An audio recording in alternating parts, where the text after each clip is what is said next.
সেবা হবে, আর সেবাটা করলেই আমি অতিথি সেবা দিতে পারব। এবার ধরা দেবী দূর থেকে দ্রোণাচার্যকে দর্শন করেছে। দ্রোণাচার্যকে দর্শন করতে, স্বামী ও স্বামী, শীঘ্র করে আসো, এদিকে এসো, তোমার কথা চিন্তা করছিলাম, এদিকে এসো। আনন্দে হরি বল হরি বল।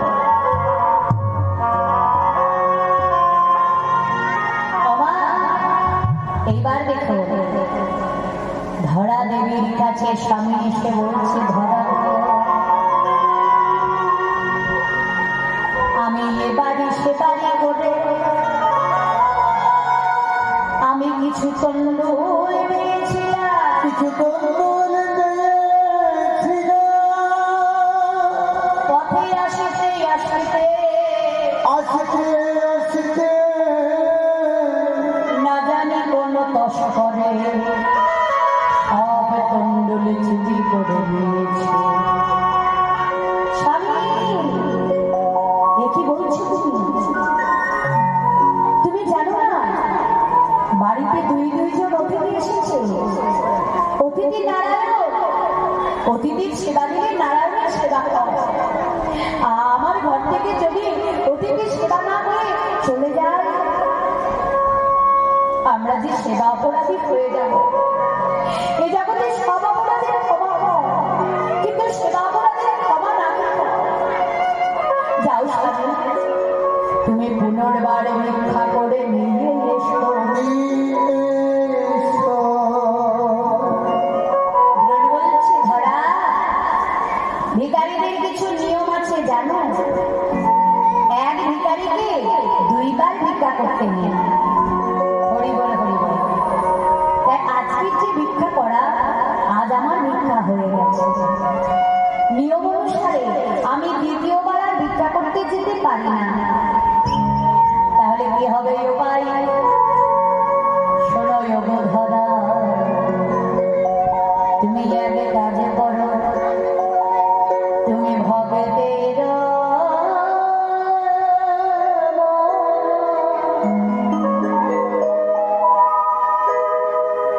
বাঞ্ছা পূরণ লাগি ভিখারিণী হইয়া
বল বাবা। বলছে ওগো স্বামী, তুমি যে আমার ভিক্ষায় পাঠাচ্ছ, তুমি চেয়ে দেখেছো আমার দিকে? একটা নারীর লাজ সম্মান বস্ত্র, তাই না? নারী যদি বস্ত্র না পরে, ধরা দেবী বলছে স্বামী, আমি যে বস্ত্রটা পরে আছি, কাপড়টা পরে আছি, জীর্ণ শীর্ণ ছেঁড়া বস্ত্র, যে বস্ত্র দিয়ে ভালো করে নারীর লাজ মান ঢাকা যায় না, আমি রাস্তায় কি করে ভিক্ষায় বেরোবো?